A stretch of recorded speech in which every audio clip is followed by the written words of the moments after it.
औज़ुबिल्लाहिमिनश्शैतानिर्रजीम बिस्मिल्लाहिर्रहमानिर्रहीम। Welcome back to free maths YouTube channel. आज हम लेक्चर नंबर 5 में एक अहम टॉपिक को डिस्कस करेंगे जो कि जॉब्स के हिसाब से बहुत ही इम्पॉर्टेंट है, अलजेब्रा।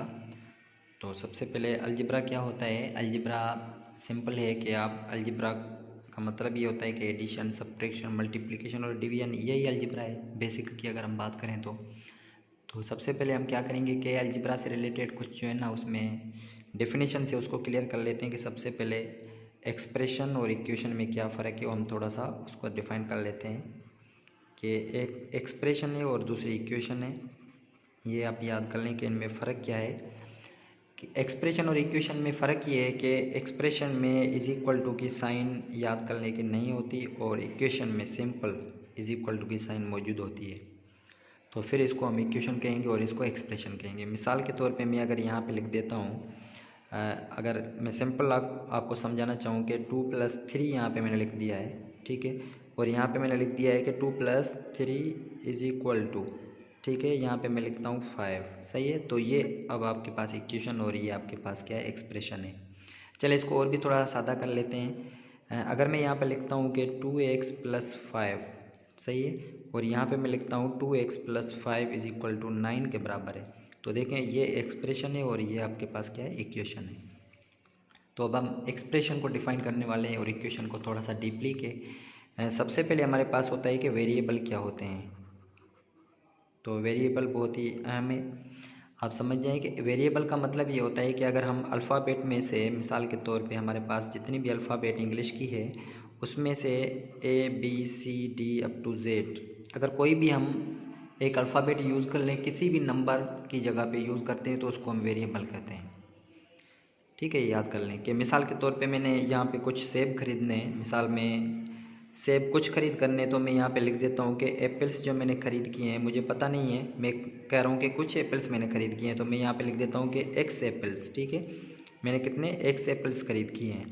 तो मैंने आप कितने किलोग्राम की जगह पे हमने X लगा दिया है, ठीक है, तो इसको हम कहते हैं वेरिएबल है। मिसाल के तौर पर मैं यहाँ पर लिख देता हूँ कि बाबा मैंने ऑरेंजेस और एप्पल्स ख़रीदे हैं, ठीक है, उसकी कीमत जो है वो 50 रुपये है। तो मैं यहाँ पे इसको अगर मैथमेटिकली लिखूँ तो कैसे लिखूँगा कि ऑरेंजेस और एप्पल्स को मैं यहाँ पे X और Y से शो करता हूँ, इन दोनों की इकट्ठा कीमत कितनी है, मिसाल 150 है, मैंने कुछ एप्पल्स और जो है ना ऑरेंजेस ख़रीद करनी है, 150 रुपये में ख़रीद किए हैं, तो मैं इसको मैथमेटिकली इस तरीके से लिखूँगा।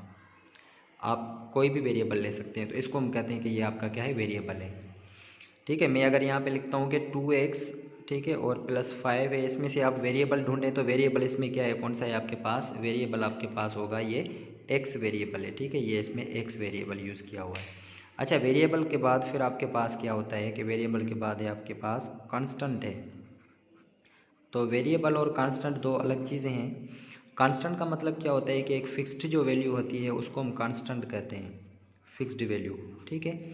अब फिक्स्ड वैल्यू का मतलब कैसे कि मिसाल के तौर पे मैं अगर यहाँ पे लिख देता हूँ बाबा 0 1 2 3 4, अच्छा, जब भी आप पढ़ेंगे कहीं पे भी जाकर आप पढ़ें तो 0 0 होता है, 1 2 3 4 जो भी नंबर होते हैं वो फिक्स्ड होते हैं। कहीं जाके आप नर्सरी क्लास में पढ़े, जाके आप 8 क्लास में पढ़ें, 3 का मतलब होता है कि 3 होता है, ठीक है, तो इसको हम कहते हैं कांस्टेंट, कभी भी चेंज ना होने वाली। लेकिन वेरिएबल हमेशा चेंज होता रहता है। कैसे चेंज होता रहता है, मिसाल के तौर पे मैं यहाँ पे लिख देता हूँ कि बाबा x की कीमत क्या है, कि यहाँ पे कभी कभी 2 आ रही है, कभी कभी 60 आ रही है, कभी 70 आ सकती है, ठीक है। तो वेरिएबल मतलब चेंजेबल है, लेकिन कांस्टेंट हमेशा फिक्स्ड वैल्यू है।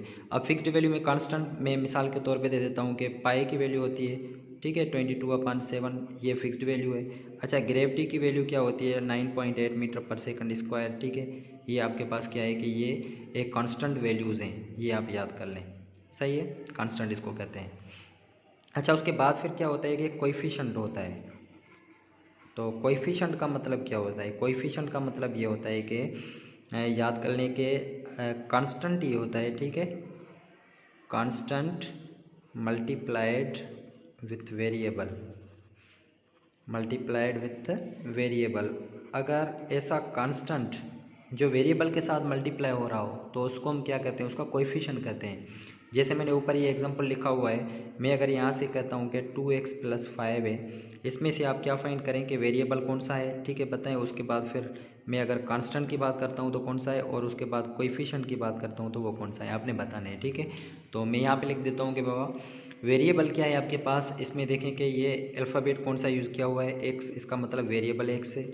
और कांस्टेंट कौन सा यूज़ किया हुआ है, कांस्टेंट वो होता है जो फिक्स्ड वैल्यू, लेकिन याद कर लें कि कांस्टेंट जो होता है वो वेरिएबल के बगैर होता है। वेरिएबल इसमें एक्स है तो इसके साथ तो नंबर है, लेकिन ये कांस्टेंट नहीं है।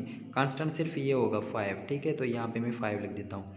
और कोएफिशिएंट का मतलब मैंने बताया था कि जो वेरिएबल के साथ होगा, याद कर लें, जो वेरिएबल के साथ होगा उसको हम कोएफिशिएंट कहेंगे। तो इसमें से कोएफिशिएंट कौन सा है, नंबर ही है, लेकिन वो वेरिएबल के साथ ये मल्टीप्लाई किया हुआ है 2, तो इसको हम कहेंगे कि ये आपके पास क्या है, 2 कोएफिशिएंट है।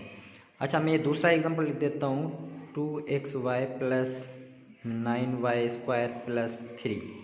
अच्छा, अगर मैं यहाँ से आपसे पूछता हूँ कि आप बताएं कि इसमें वेरिएबल कौन सा है, ठीक है, और उसके बाद कांस्टेंट कौन सा है इसमें, और उसके बाद कोएफिशिएंट कौन सा है इसमें, तो अब आपने बताना है कि इसमें से वेरिएबल देखें कितने यूज़ हो रहे हैं। अल्फ़ाबेट में से एक्स और वाई, इसमें भी यूज़ हो रहा है, इसमें भी, लेकिन वाई रिपीटेड है तो आप सिर्फ एक्स और वाई लिखेंगे। ठीक है, वेरिएबल क्या है, एक्स और वाई है।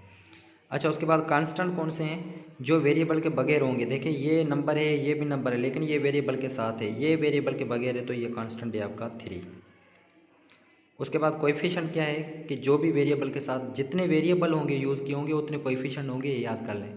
जैसे यहाँ पे देखें कि वेरिएबल 2 हैं तो 2 कोएफिशिएंट होंगे, एक 2 है और दूसरा क्या है, 9 है, तो यहाँ पे कोएफिशिएंट मैं लिख देता हूँ 2 और 9 लिख देता हूँ, ये आप याद कर लें। सही है, तो इसको हम कहते हैं कि ये आपके पास क्या है, कोएफिशिएंट्स हैं। उसके बाद फिर हम यहाँ पे, तो अब अगर मैं इक्वेशन और एक्सप्रेशन को बताना चाहूँ कि सब देखें कि वेरिएबल, कांस्टेंट और कोएफिशिएंट एक साथ मिलके फिर आपके क्या बनाते हैं, ये एक एक्सप्रेशन बनाते हैं। जैसे ये एक एक्सप्रेशन बनी हुई है, ठीक है, मैं अगर इसको लिख देता हूँ कि 2xy plus 9y² is equal to 8 लिख देता हूँ, तो अब ये आपके पास क्या बन गई, इक्वेशन बन गई है। ठीक है, तो इसमें इक्वेशन और एक्सप्रेशन में ये फ़र्क था आपके पास। अच्छा, उसके बाद फिर हम यहाँ पे पढ़ते हैं कि ट्रम्स क्या होते हैं। ठीक है, ट्रम्स के टाइप्स होते हैं। यहाँ पे मैं सबसे पहला टाइप पढ़वा देता हूँ आपको कि लाइक ट्रम्स होते हैं एक, और दूसरे आपके पास क्या होते हैं, अनलाइक ट्रम्स होते हैं। तो लाइक ट्रम्स का मतलब क्या होता है कि लाइक ट्रम का मतलब ये होता है कि जिसमें वेरिएबल सेम यूज़ किए हों और पावर भी सेम यूज़ किए हों। ठीक है, वेरिएबल और पावर प्लस में पावर वो सेम यूज़ किए हों तो फिर उसको लाइक टर्म्स कहते हैं। मिसाल के तौर पे मैं लिखता हूँ 2x, ठीक है, और 8x लिखता हूँ, और x, और यहाँ पे मैंने -9x लिख दिया। तो देखें इसमें सब में देखें कि वेरिएबल क्या है और पावर क्या है। वेरिएबल इसमें x, पावर इसमें 1 1 1 और 1, तो इसको लाइक टर्म्स कहते हैं। और अनलाइक टर्म्स क्या होते हैं, जिसके वेरिएबल या पावर, इन दोनों में से कोई भी एक चीज़ जो ना मुख्तलिफ हो। मैं यहाँ पे लिख देता हूँ कि 2x³ है और यहाँ पे 9y है और 8x² है, तो ये अनलाइक टर्म्स कहलाएंगे। क्यों, क्योंकि इसमें देखें कि ये वेरिएबल तो एक जैसा है इसमें, लेकिन इनमें पावर चेंज है। फिर पावर या वेरिएबल में से कोई भी अगर चीज़ जो है ना वो अलग होगी तो फिर उसको हम अनलाइक टर्म्स कहेंगे, याद कर लें। जैसे ये तीनों टर्म्स क्या हैं आपके, अनलाइक टर्म्स हैं। अच्छा, उसके बाद फिर आप याद कर लें कि टर्म्स को जो अलग करते हैं वो सिर्फ एडिशन, ठीक है, एडिशन और सब्ट्रैक्शन से जो ना टर्म्स आप अलग करते हैं, सेपरेट करते हैं, ये याद कर लें। जैसे मैं यहाँ पे लिखता हूँ कि 8x और प्लस 9y और -9z और प्लस 2x लिख दिया है। ठीक है, चलिए 2x नहीं लिखा है यहाँ पे मैंने, यहाँ पे मैं सिंपल 2 लिख देता हूँ। तो अब ये देखें कि मैंने कहा था कि टर्म्स इसमें कितने, अब अगर काउंट करेंगे तो काउंटिंग में टर्म्स कितने हैं। यहाँ पे देखें, एक टर्म ये है, दूसरा ये, तीसरा ये और चौथा ये, तो ये इसमें 4 टर्म्स हो जाएंगे। ठीक है, 4 टर्म्स हो जाएंगे। अगर मैं यहाँ पे दूसरा कोई एग्जांपल लिखता हूँ, यहाँ पे मैं लिखता हूँ 8x/9 है प्लस 2xy, ठीक है, मल्टीप्लाई बाय 9z/3 है। अब अगर मैं यहाँ से पूछना चाहूँ कि इसमें टर्म्स कितने हैं, तो आप देख लें कि यहाँ से एक टर्म ये है और दूसरा ये पूरा का पूरा एक टर्म ये है, याद कर लें। ठीक है, तो टर्म्स जो होते हैं वो प्लस और माइनस से अलग होते हैं। तो यहाँ से देखें कि एक ही प्लस है तो इसका मतलब ये टर्म अलग हो गया और ये टर्म अलग हो गया। इसका मतलब ये हुआ कि इसमें कितने टर्म्स हैं, 2 टर्म्स हैं, ये याद कर लें। सही है, टर्म्स को याद कर लें कि प्लस और माइनस के साथ ही अलग करते हैं। अच्छा, लाइक और अनलाइक हो गया। उसके बाद फिर हमारे पास क्या है कि एक अहम टॉपिक है इसका, इसी के साथ ही है कि डिग्री ऑफ ट्रम। याद कर लें कि डिग्री क्या होती है, उसको हम यहाँ पे लिखते हैं कि हाईएस्ट पावर ऑन वेरिएबल। याद कर लें कि वेरिएबल के ऊपर जितना बड़े में बड़ा पावर होगा उसको हम क्या कहते हैं, उसकी डिग्री कहलाते हैं। ठीक है, मिसाल के तौर पे मैं, अच्छा डिग्री जो होती है वो हर टर्म की अलग अलग होती है, याद कर लें, लेकिन पूरी एक्सप्रेशन की एक ही डिग्री फिर बताएंगे। जैसे मैं यहाँ पे लिखता हूँ कि x⁴ प्लस 8y³ है प्लस 9z² है प्लस के 9 के ऊपर पावर 5 है। ठीक है, अगर मैं इसकी डिग्री बताना चाहूँ तो इसमें देखें कि कह रहे हैं कि जो वेरिएबल के ऊपर जो सबसे बड़ा पावर होगा उसको हम डिग्री कहते हैं। अब सब में देखें कि बड़े में बड़ा पावर क्या है इसमें, कि यहाँ से 4, ठीक है, यहाँ से 4 सब में हाईएस्ट पावर है, लेकिन यहाँ पे देखें 5 भी हाईएस्ट पावर है, लेकिन हम यहाँ पे ये कंसीडर नहीं करेंगे क्योंकि इसमें कांस्टेंट के ऊपर पावर दिया हुआ। हमने यहाँ पे बात की है कि वेरिएबल के ऊपर जो पावर होगा। ठीक है, तो यहाँ से इसकी हम डिग्री ये काउंट नहीं करेंगे, इसकी डिग्री जो है वो क्या है, 4 डिग्री है, आप ये याद कर लें।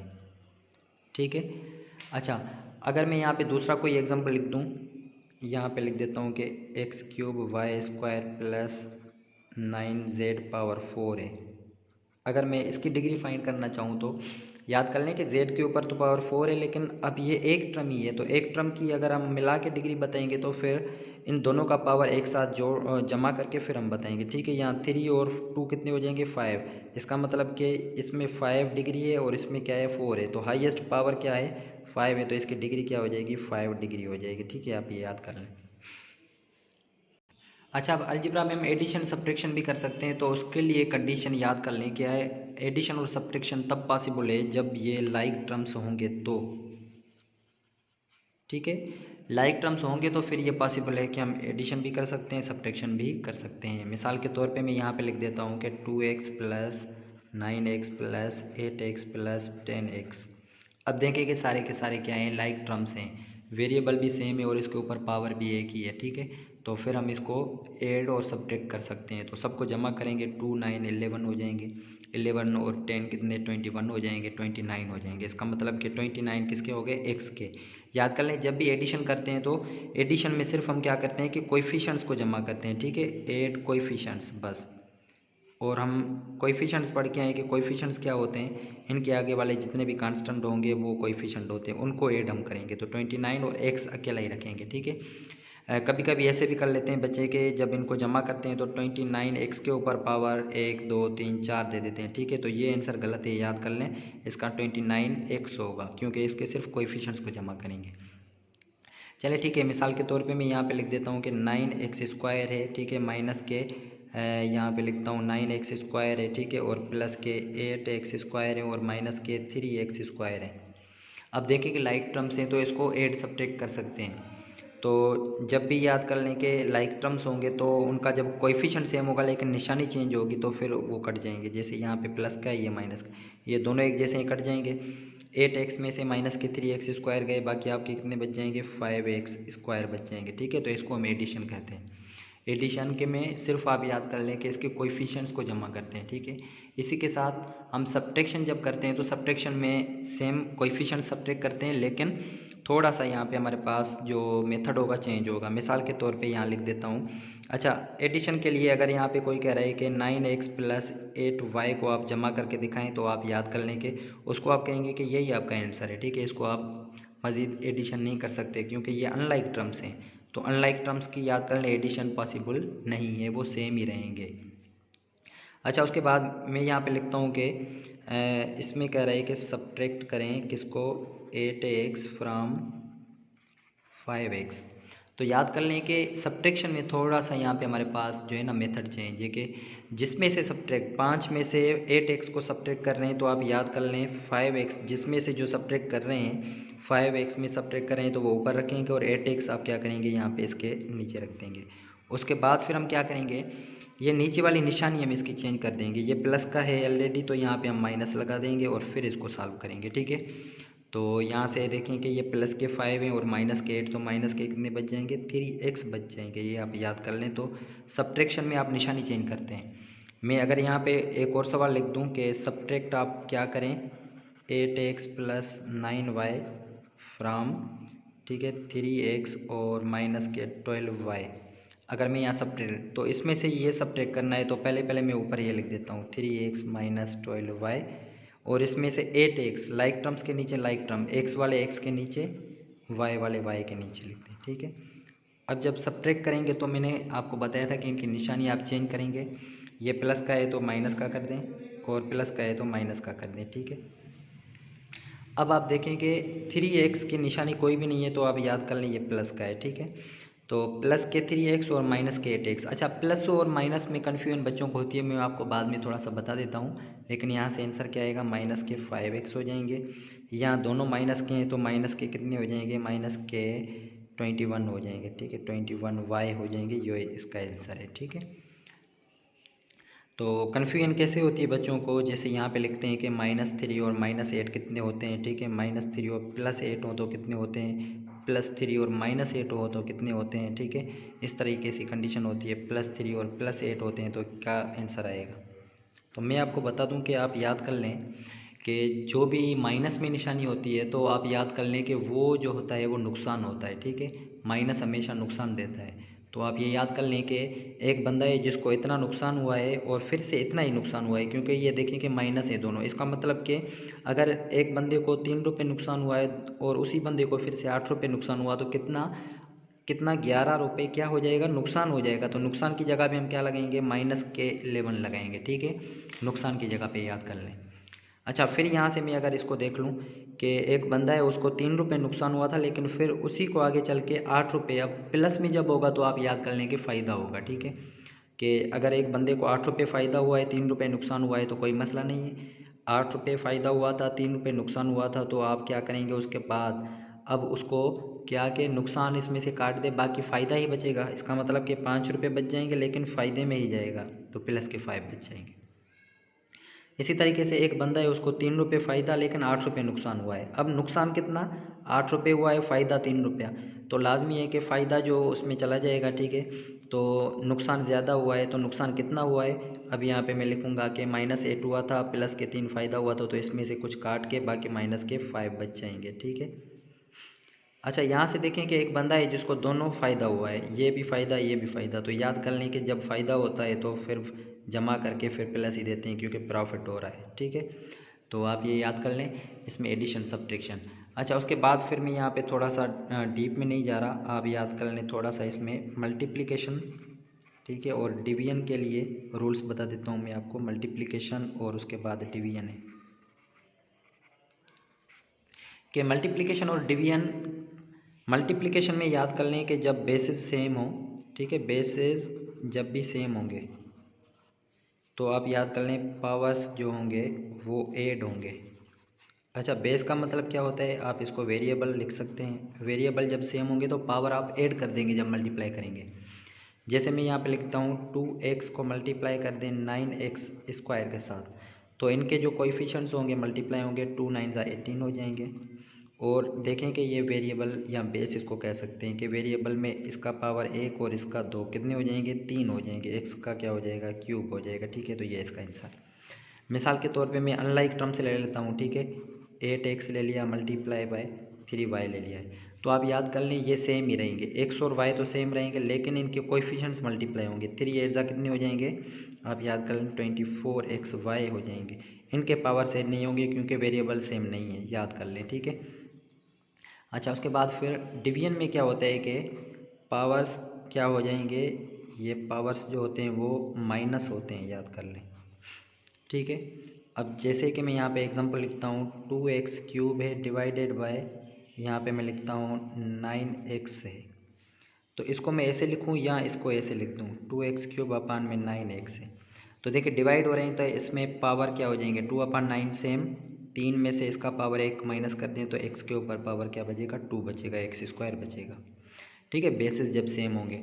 लेकिन यहाँ पे अगर 16x⁴ अपान में यहाँ पे लिखा हुआ है 4y लिखा हुआ है, तो इसको सिर्फ कोएफिशिएंट को सॉल्व कर सकते हैं यहाँ पे 4 टाइम्स, और इसमें से देखें पावर सब्ट्रैक्ट नहीं होगी क्योंकि वेरिएबल एक जैसे नहीं है, तो ये रहेगा 4x⁴ अपान में y इसका आंसर रहेगा। अच्छा, कोई और मिसाल ले लेते हैं। अगर कह रहा है कि 2x cube plus 8y cube है प्लस के, ठीक है, 9z स्क्वायर है, इसमें हर टर्म को अगर मैं यहाँ पे एक्स स्क्वायर के साथ डिवाइड करवा लेता हूँ, एक्स स्क्वायर के साथ, एक्स स्क्वायर के साथ, तो इसके तो पावर्स कम होंगे, ठीक है। तो ये हो जाएंगे कितने 2 इसमें से 3 में से 1 पावर चला जाएगा तो x बचेगा प्लस, लेकिन ये सेम ही रहेंगे, इसमें कोई भी चेंजिंग नहीं आएगी क्योंकि ये आपके पास क्या है, अनलाइक टर्म्स हैं, तो ये सेम ही रहेंगे। तो डिवीजन में पावर्स क्या होते हैं, सब्ट्रैक्ट होते हैं, ये आप याद कर लें। और डिग्री ऑफ कांस्टेंट ये याद कर लें, मैंने पीछे छोड़ा था यहाँ पे, बताया नहीं था। डिग्री ऑफ कांस्टेंट ये आप याद कर लें कि 0 होती है, डिग्री ऑफ कांस्टेंट इज़ 0। अब किस तरीके से 0 होता है, मिसाल के तौर पे मैं यहाँ पे 9 लिखता हूँ तो डिग्री तो होती है वेरिएबल की, तो वेरिएबल अगर कोई भी नहीं है तो मैं अगर इसके साथ कोई भी वेरिएबल लगा के y के ऊपर पावर 0 दे दूँ, ठीक है, तो किसी भी नंबर के ऊपर पावर या वेरिएबल के ऊपर पावर 0 होता है तो वो 1 के बराबर होता है। तो ये आपके पास क्या हो जाएगा, 9 ही रहेगा। क्यों, क्योंकि 9 मल्टीप्लाई ये तो 1 के बराबर 9 ही रहेगा, ठीक है। तो 9 को मैं ऐसे लिख सकता हूँ, इसका मतलब कि इसकी डिग्री क्या है, 0 है। मैं अगर यहाँ पे 3 लिख देता हूँ तो 3 के साथ भी कोई वेरिएबल लगा के उसके ऊपर पावर 0 दे दूँ, तब इसका मतलब कि इसकी डिग्री क्या है, 0 है। तो degree of constant is always 0, ये याद कर लें, ठीक है। इंशाल्लाह अगली वीडियो में किसी और इंशाल्लाह टॉपिक के साथ मिलेंगे। अगर प्लीज़ वीडियो अच्छी लगी हो तो प्लीज़ लाइक और सब्सक्राइब लाजमी करिए। तब तक के लिए इजाज़त दीजिए, अल्लाह हाफ़िज़।